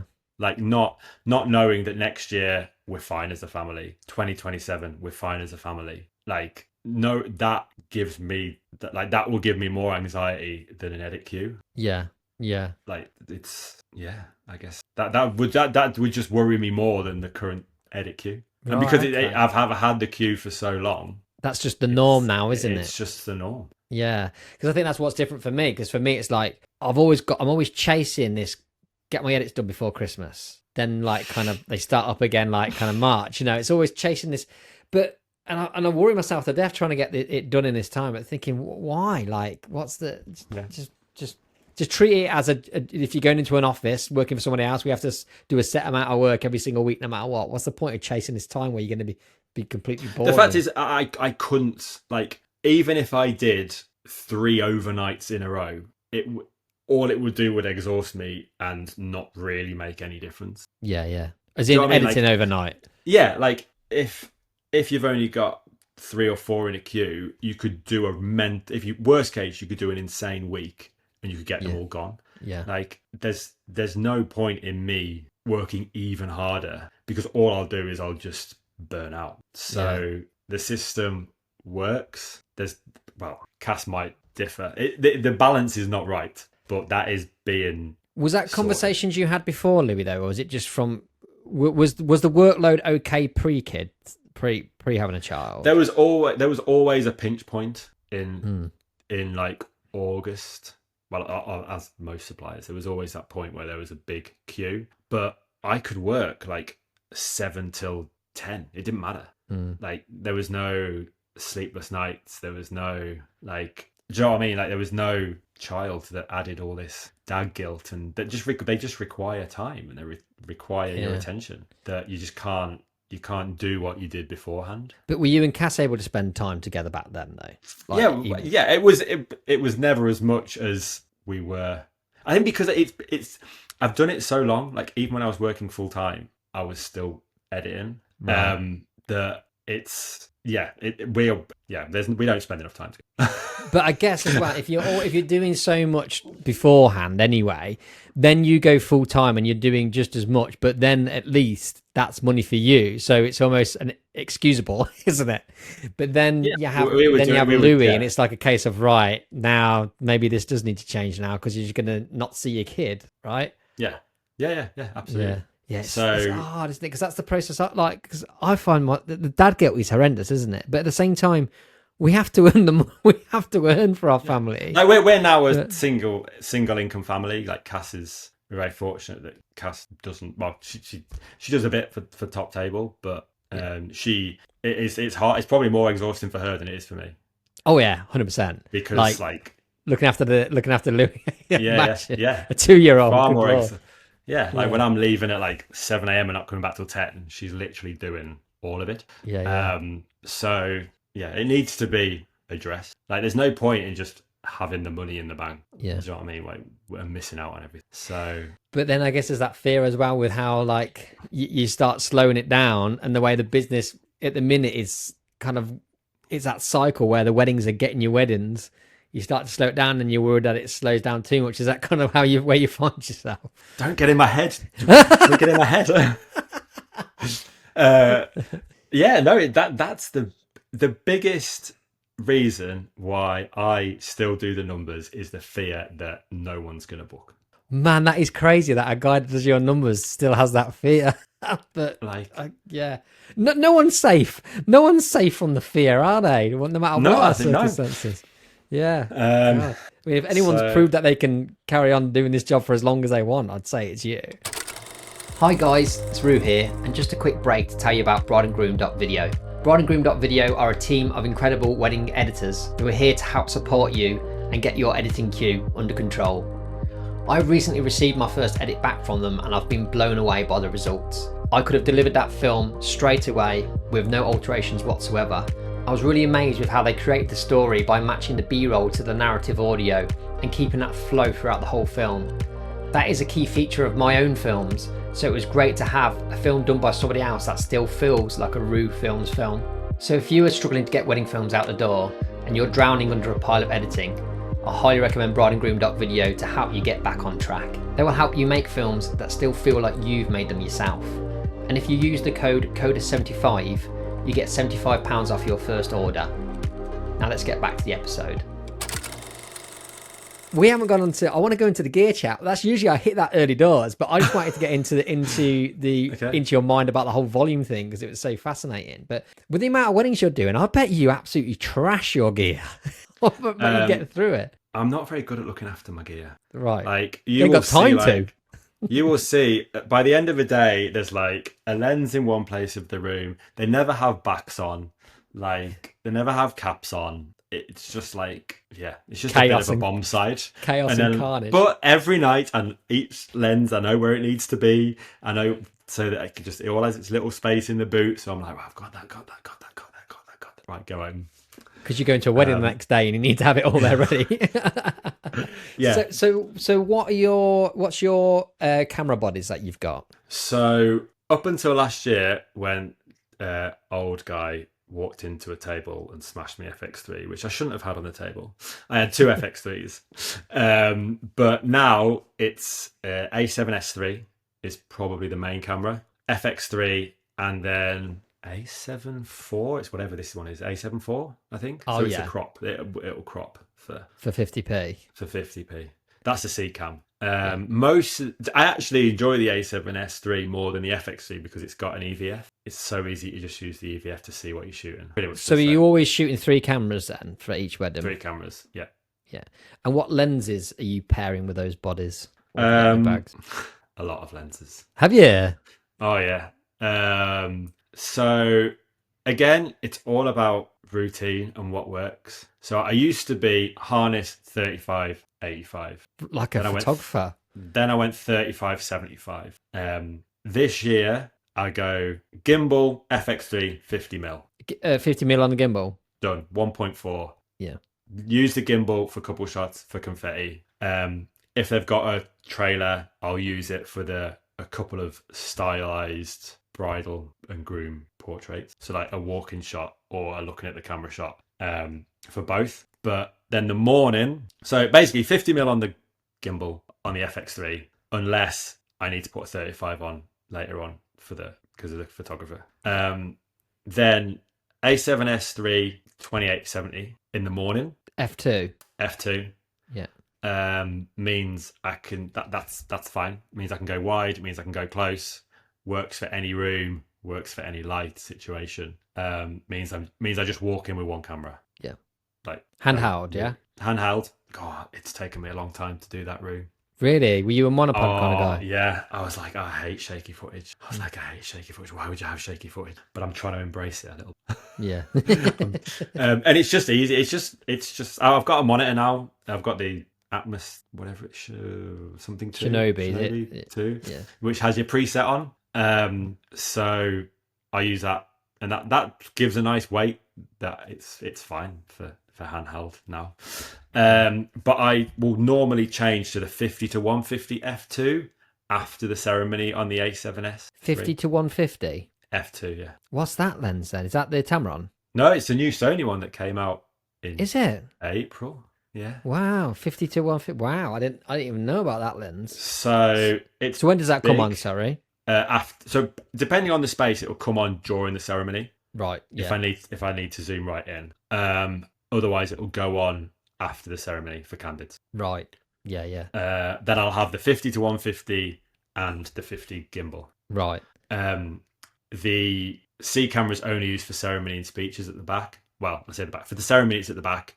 Normally on the 16 to 35, but obviously it's a crop. Yeah. If I'm at a church, it might go on the 50, or well, I don't know. There's a lot of lenses. There's like a 75mm lens. There's a 100mm lens. They're all just in the bag for when I need them. And then yeah, that's it. Then I'll go back to the 28 to 70 for dancing. Because you're doing such volume though, have those cameras like, have you had to replace your camera bodies quite often, or they just muscling through? Just when, like, so last year I had like 4 in a row, and the first wedding, my second FX3 got smashed. Right. How did that get smashed? Basically, like it was manic during the confetti, so I was like, I can't keep a camera on my harness and a gimbal. I'm just going to put my camera down on a table and just go with my gimbal. Yeah. And you can hear it in the footage where, bless the granddad, he walks back, because it was carnage, he walks back into the table and knocks my FX3 on the floor and smashes the screen. Oh, no. There's no EVF, so if you don't have the screen, you can't see what settings you are. You can't see what you're doing. So I was like, I'm down to 2 cameras now, of which one has a crop body. Like, what the hell am I going to do? So I was like, fine, just put the crop one on the... That day was fine. I just had to muddle through with it. But then I was like, I've got like 3 weddings in a row now. Like, I've now got no backup camera. Like, at the time, most of the packages were just 2 cameras, but I'd bring 3 along as a spare. Now I've gone up to 3 cameras. And I was like, well, I need a spare. Like, what if the same thing happens tomorrow and I've only down to 1 camera, or what if my camera breaks? So I went on Wex. There's a Wex in Newcastle. And I Googled, and I went on their website and it had 1 in stock. And I was like, well, I'm going past Newcastle for the wedding tomorrow, so I'll just pick one up. So I picked up an A7S3 and then I've just kept using it. And to be honest, I need to send the FX3 away to get fixed, but I haven't had time. Yeah, when was the last time you had a chance? Yeah, you ain't got time to be dicking about with cameras on your day off. That's the only time I'll replace it is because it's broken. Yeah. Or there's a massive new thing that's come out. Like the lenses, for example, the 28 to 70 is just a game changer. The 50 to 150 is a game changer. So I was like, yeah, just get them. So I think a lot of people are making that transition from primes to the zooms at the minute. I mean, I've done the exact same. I've gone from a 55, which would be my bread and butter for years, to a 28 to 70, because the quality's there with the zooms now, isn't it? It used to be before you'd lose a lot in terms of image quality and sharpness when you went to a zoom, but not anymore. Like, I can't tell the difference between my primes and my zooms now. But I think I still use a 50 for the gimbal and for the couple portraits, because I almost think too much with the zoom. Yeah. I'm almost like, oh, do I go wide? Do I zoom in? Do I go wide? Do I zoom in? Oh my God, what do I do? Whereas, so I quite often find that I'm just 70mm. I don't even change it. And I'm like, oh, I can actually go wide. Yeah. Oh, okay, I'll try a couple wide. Whereas I just leave a 50mm on for a couple shots and I'm like, I haven't got to think about it. I look at the monitor and I'm like, just move back a bit, move forward a bit. Like, I haven't got to, it takes away that other option of the zoom. So it's just, I'm focusing more just what I'm seeing in front of me. The gimbal really interests me because I find that so hard to put into my workflow, and I've tried. So after the ceremony, you want to do confetti on the gimbal. What's your process for getting that? Because it's your B, is it your B camera that you're using as the gimbal camera? What's your process from post ceremony getting ready to capture that confetti on the gimbal? So while they sign the register, just stick the B camera on the gimbal. The gimbal's already set up. Yeah. So stick the camera on the gimbal. The gimbal will be at the ceremony. It will be at the back. So just stick the camera on the gimbal. It's already balanced. It's got the same lens on it. And then just walk back. So you'll get them as they come down the aisle, and then you're ready for and then I'm ready for the confetti. Yeah. Sometimes if it's a church, bad weather or whatever, or if it's like a celebrant who doesn't sign the register. Oh my god, that throws me into a spin. I just have to go handheld, or I'll just go static at the back. Yeah. And then it just stays on the gimbal. And then just have that off at the side for the rest of like the cocktail hour, and just bring it out. Yeah. Occasionally. Bring it out for a couple shots, bridesmaid shots, the wow shots basically. And then if I've got time, if I've got enough candids on the 50 to 150, I'll do a few wides on the gimbal just for a bit of interest, like moving through some like foliage from a distance or whatever, showing the whole like terrace or stuff. But that just depends how much time we've got. Yeah, and what you got to so literally like this is why there's kit everywhere, because literally the confetti will happen and I'll just stick the gimbal on the grass and I'll just be like, right, 50 to 150, and then there's like a gimbal with a blooming FX3 and a monitor all just on the grass, like left there, and some old man standing on it. Yeah, because straight after the confetti is when the best hugs happen. 100%. So I'm like, right, well, the camera can just stay there, and then away we go. Off you go. Worry about it later. Are you hand holding it at 150 then? Yeah, for portraits, for mingling. Yeah, I think because it's only 2 or 3 seconds. Yeah. I can just like lock your body in. Yeah. Yeah, and then with it being a Sony one as well, I guess like the stabilization on the native lenses is so much better, isn't it? It's all right. I don't think there's stabilization in that one actually, but like the body's got it. So yeah. Do you use the active stabilization? Yes. Yeah, that's a game changer, isn't it? That's the only way you can get off the monopod if you use the active. It like okay, I must be using that. Yeah, it crops in a little bit, but it's insane. Yeah, I'm gonna say yes. I don't know. You ain't got time to think about settings, mate. You got too many weddings to shoot. The panic is going. It's like putting the ND on. That's the only panic if I've been like in a dark room to the like going outside. Like white balance ND. But that's the only panic really. Yeah. Audio. What is your audio setup? So I have Tascam DL10 Pro. Yeah, DL10 with the lav mics. I just love the sound of those compared to. I hate the Sony things. I hate them with a passion. They serve a purpose. They're quick. They're great for dresses. They're great for vicars. I hate them. Do you lav up the registrar? Yeah. So I tend to use I've got the DJI mics, so I tend to use those for the registrar again because they sound nicer, and they've got a big like wind thing on for outside. And the registrar doesn't care. I don't care if the big fluffy thing on the registrar. They're not really featured. So Groom, I've got 3 Tascams. So hide the mic, like hide the lapel behind the buttonhole flower, and then it just goes in his top pocket. And then if it's a male reader with a suit, they'll have a Tascam. Registrar will have the DJI one. If there's a singer or like a violinist or whatever, they'll have a DJI one next to them as well. And then if there's any readers, bridesmaids or anyone doing a reading, or it's a dress basically, and they'll have a Sony just because it's easier to clip on. Yeah. So those DJIs, are they like the wireless ones? They just record internally, they just record internally, like the Tascams really. But there's no lav or anything, I just clip them on. They're quite big, they're quite bulky, they're only the Mark ones, but they've got the big fluffy thing. So they just work a treat for like big windy outside ceremonies. So you don't need them to be wirelessly connected for them to record? They just record internally and then plug it in USB-C and download it. And I bet you that's that those audio devices copy across a lot quicker than the Sonys, right? So when you're doing your backing they're up, all pretty seconds. To be fair, the Sonys don't take that long. But I mean, it's the whole plugging them in and plugging them out, because I've got like 6 of them. So I think I've got like 4. I've got 4 Sonys, 3 Tascams, and then 2 DJI. And then for speeches, I'm finding more and more people are talking in speeches, so I'm probably gonna have to get another Tascam. But I have 3 Tascams, so father, the bride, groom, and best man are all covered. And then I'll put a Sony on the mic of the venue. I'll use a little sleeve just as a backup. And if the bride does a speech, and if anyone else is doing a speech, I just have to use a Sony TX650. But there are more times I'm finding there's like 2 best men or father of the groom's doing a speech, so I'm probably gonna buy another Tascam. I just prefer the sound of them. So even in the Sonys. speeches, you prefer the lavs to the one on the microphone itself. Yeah.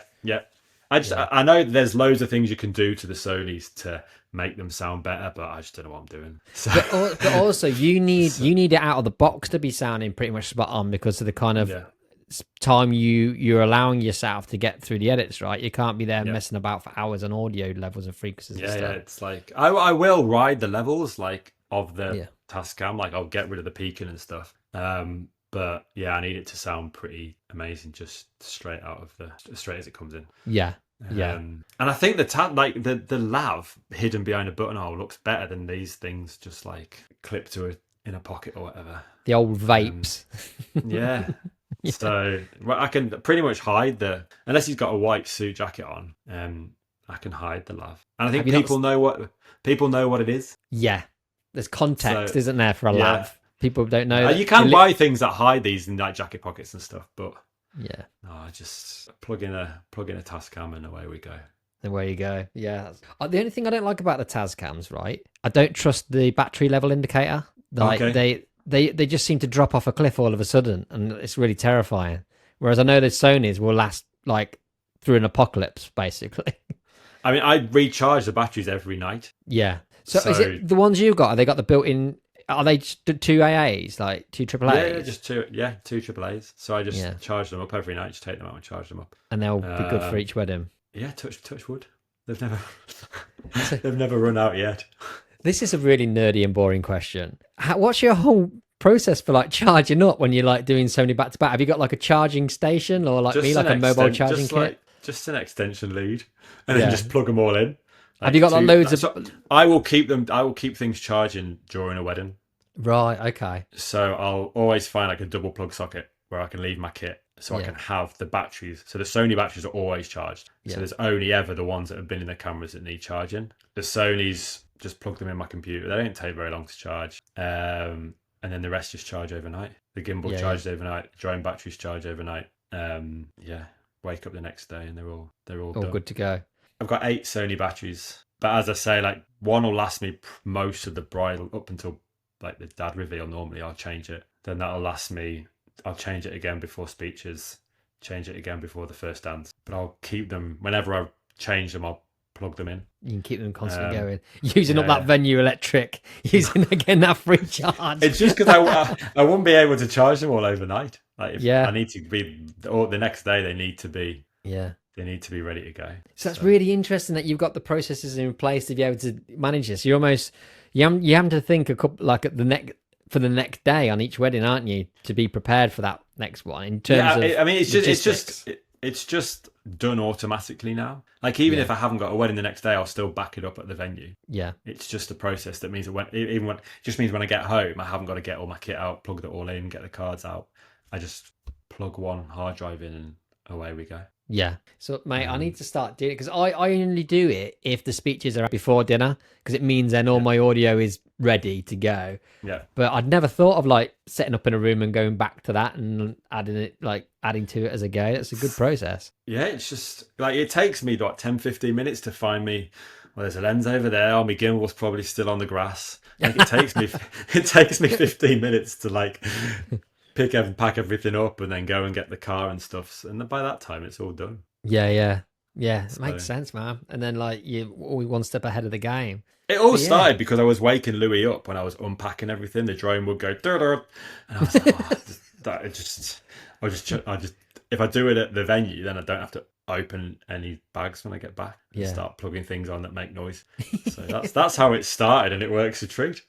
Great impression of a drone. That But it makes this really loud noise, doesn't it? When you doesn't it? Like it really took me right there. Yeah. You know which drone I've got as well. Exactly. Cool. Right then, mate. So we kind of covered like the long-term business plan, didn't we? Like you trying to scale back a little bit, aren't you, to a certain extent? Yeah, I think if I can get to 60, those sorts of numbers at the $3,000 mark, start there. And see, come back to me in a year and see where I'm at, Ruth. See what's happening. Yeah. Okay. I'm like, oh, there's like 120 this year, Roo, and I'm like, oh, dear me. If you are still delivering your wedding films on a USB or struggling to find a sleek professional way to showcase your work, it's time to upgrade your delivery experience with VidFlow, the ultimate online gallery for wedding filmmakers. With VidFlow, your couples can watch their wedding films in stunning quality on any device, including their TV, making it easier than ever for them to relive their best day with family and friends. Plus, with custom branding, easy downloads and cloud backup, you get a premium, hassle-free delivery solution that makes you look as professional as your films deserve. I've been using VidFlow for the last year and my couples have been amazed by its slick interface, especially on their TV. It's like having their very own Netflix of their wedding films. You only pay for what you need, and each of my 4K galleries only cost me about £15, and they stay online for 10 years, so it's a complete no-brainer. Join thousands of filmmakers who have already made the switch, and try VidFlow for free by using the link in the description. Take your film delivery to the next level. Now let's get back to the episode. So John, here's the final question for you. What were the biggest light bulb moments in your career so far when something suddenly made sense and helped you progress or find the path you wanted to take? There's one wedding that me and my second shooter at the time shot. It was at the Inn on the Lake in the Lake District. It was 2018, and it was just gonna be like a normal wedding. Like there was nothing out of the ordinary, and I don't know what it was, but that wedding, I did the edit and I was like, this is it. Like this is what I need to be doing. Like the second shooter brought he was Steadicam at the time. Like he had a Steadicam because he was like commercial Steadicam operator. He's like, I'm going to bring my Steadicam, and then we did a couple shots on the Steadicam. We did other bits like just as we would normally, and then I edited it differently. So I was like, I'm not going to just do it chronological. I'm just the couple shots are so gorgeous on this like spring day in the Lake District. I'm just going to start with that, and the voice of the reader, it was like a really deep Southern accent. And honestly, it was so like amazing, his voice. Like I'm used to like Geordies, which have an amazing accent, but when you're doing a reading, it doesn't necessarily sound the sexiest, if you know what I mean. And the reading just worked with these couple shots and the music, and I was like, this is it. This just works. And then I've pretty much to the date kept that approach, because it just, there's the perfect mix of the sexy, the high end, the glossy gimbal when it needs to be, but it's not too much, and I'm still getting the coverage of people, which I think is really important. Yeah. And so it's just that blend of the couple will look amazing, but you're still capturing everyone else. And I don't know, like that was, honestly, it stayed on my website, like my main page for like 4 years. And I was like, no wedding is ever like, I kept trying to replicate it. And I think that was the one where I was just like, yeah, okay, I do actually know what I'm doing. And I do know that like, this is the way I want to shoot a wedding. This is the way I want to tell a story. And you've like, kept that kind of structure to this day. There's kind of like that, like, so you're looking to show your couples in the best possible light ever, but then show the people and the vibe of the day as well. Just having I just love what, like me and my wife could just sit and have a coffee and watch the world go by for like an hour. Like when we go on holiday, that's what we did. Well, before Louis, that's what we did. We just watched the world go by, and just, that's all I do at a wedding. Like literally, I just film people, like the characters at weddings, and then pepper that with gorgeous shots of the venue and the couple. And that was the first wedding where it made sense, and the way I built the edit made sense. And I was like, yeah, this works. It finally clicked. It clicked, and you knew exactly. Yeah.